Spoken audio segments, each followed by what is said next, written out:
Bonjour, bienvenue à une autre capsule de formation sur l'outil Forms, disponible sur les outils 365 à la région 87. Donc, Forms est un outil pour créer des formulaires en ligne, donc des questionnaires, des sondages. Donc, il faut d'abord, c'est pas tous les membres des services qui ont actuellement accès, donc c'est à la demande pour l'instant. Donc, si on, et on doit se connecter évidemment avec notre courriel de service, la page de connexion à travers un site web. Donc, il faut taper l'adresse mail.office365.com.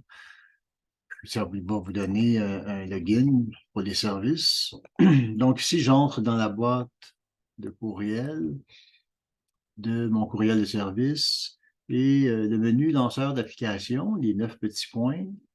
Ici, ça affiche quelques applications disponibles. Si vous ne voyez pas Form, vous pouvez aller dans plus d'applications. Vous devriez trouver Form dans cette liste. Donc, je vais ouvrir cet outil.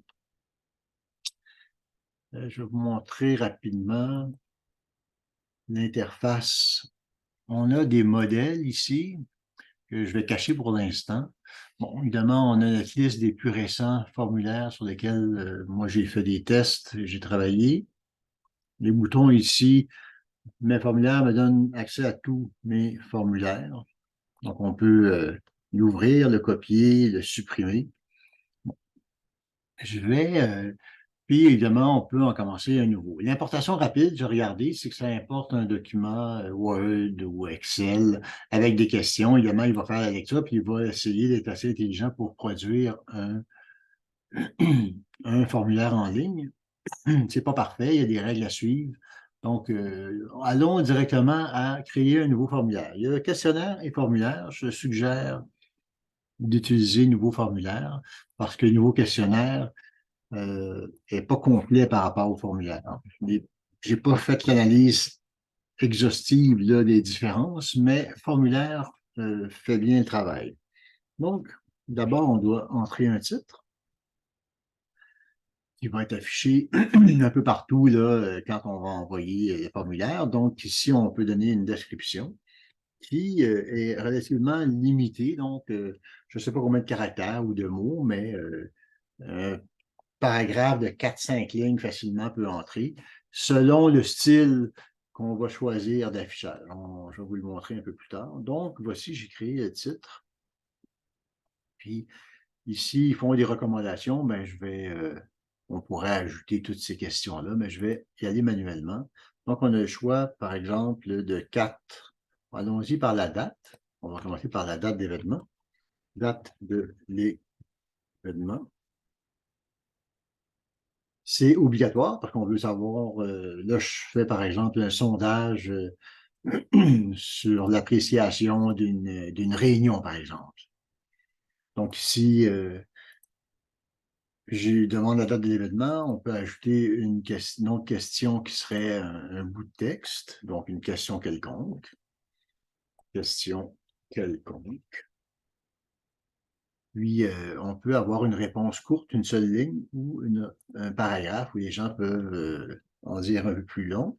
Si on veut raccourcir ce que les gens disent, bien, on peut les laisser à la réponse courte. On va laisser ça non obligatoire, mais on peut le mettre obligatoire aussi, évidemment. On peut ajouter un sous-titre. On veut peut-être une explication sur notre question, des restrictions, puis ajouter un embranchement. Ça, j'ai fait des tests, mais je ne vais pas aborder c'est qu'on peut offrir à l'utilisateur, selon la réponse qu'il donne, aller à une autre question directement. On va garder ça simple pour l'instant. Donc, je vais ajouter une autre question qui serait de type évaluation. Donc, ici, comment avez-vous aimé? Aimé, pardon. Donc, on garde ça simple. On peut changer ça pour des petits cœurs. Puis, ça serait obligatoire, disons, celle-là. C'est assez simple à compléter. Donc, je continue en faisant ajouter. Maintenant, je vais ajouter un choix. Donc, quel est votre titre? Titre. Donc, ici, là, je vous conseille tout de suite, si vous avez une des options sur une question à réponse multiple, à choix multiple, donc si vous avez un autre, il faut cliquer tout de suite, parce qu'après, si vous voulez le modifier, on ne peut plus ajouter le autre. Donc ici, ben, titre 1, et ici, titre 2, fait que les gens vont pouvoir répondre. Ça serait évidemment, ici, on peut répondre à plusieurs choix, mais ici, on va rester absolument la personne a un seul titre, et c'est obligatoire parce qu'on veut savoir qui est cette personne-là. On a d'autres formats de questions, de classement, par exemple. On peut aussi faire un link card, c'est une espèce de tableau à 2 dimensions.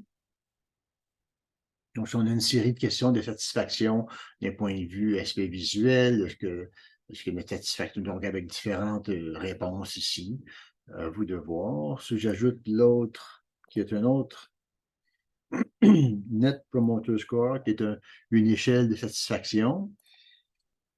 On peut aussi téléverser un fichier. Évidemment, quand on téléverse un fichier, on ne peut pas rendre ce sondage-là public. La personne qui va répondre doit absolument faire une connexion avec son courriel et son mot de passe. C'est une question de sécurité pour pas que n'importe qui puisse envoyer un fichier avec des virus à l'intérieur. Donc, pour l'instant, je vais enlever la question. Donc, disons que pour l'instant, j'ai mon formulaire de créer. Je peux faire un aperçu.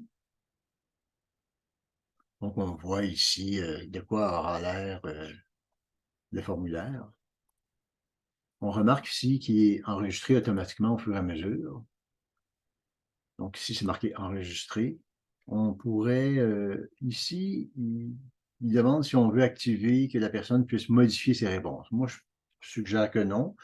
Une fois que la personne a répondu, ça ferme le questionnaire. Donc, on va cliquer ici OK. On va aller dans les 3 petits points paramètres. Ici, qui peut remplir le formulaire? Évidemment, on peut dire tout le monde. Si j'avais ajouté une question d'ajouter un fichier, tout le monde ne serait pas activé. On pourrait simplement cocher les personnes qui sont à la région 87, les membres de service, avec un login, parce qu'il faut que la personne se connecte. On pourrait enlever, par contre, enregistrer son nom, ça serait toujours anonyme. Donc, il y a quelques questions ici, date de début, date de fin. La durée, c'est dangereux parce qu'évidemment, si on met une durée en minutes, ben, la personne doit compléter dans tant de minutes. C'est sans doute pour des examens, par exemple. Les gens, quand ils doivent répondre à des questions, ils sont minutés. On peut mélanger les questions. Ici, autoriser les personnes, il y en a un qui était important pour moi. Ici, on peut recevoir les questions. Puis, une seule réponse par personne. Ça serait important. Ou sinon, on pourrait carrément la mettre pour tout le monde. Les réponses sont anonymes, il n'y a pas de nom. Et il n'y a surtout pas de connexion. Donc, c'est plus facile d'accès comme ça. Donc, ça couvre les paramètres. On pourrait rendre le formulaire partiellement, entre guillemets, bilingue. Et surtout, ce n'est pas le texte des questions qui sont traduites, c'est bien certaines étiquettes qui sont affichées dans la langue qu'on va choisir. On va le voir bientôt. Donc, ici, je choisis l'espagnol également. Donc, le multilingue imprimé, bon, ça c'est bon. Maintenant que notre formulaire est en guillemets prêt, donc si je fais un aperçu, on peut choisir la langue. Comme vous remarquez ici, j'ai choisi l'anglais. Certains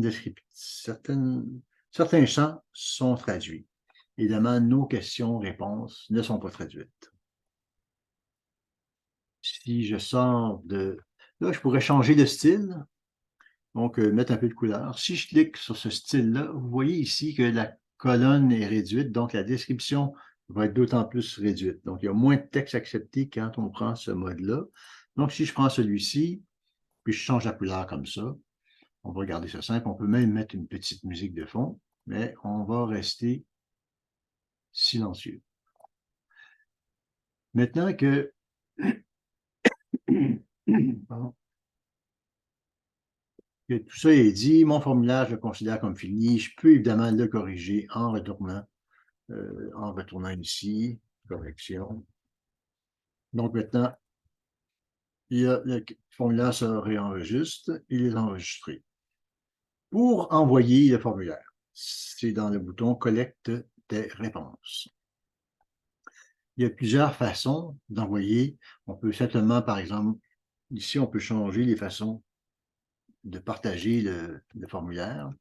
Ici, simplement, en ayant un raccourci court, par exemple, copier ce lien ici et l'insérer dans un courriel qu'on peut envoyer aux personnes qu'on aimerait qu'ils reçoivent. Puis ici, évidemment, on peut changer les paramètres pour recueillir les réponses.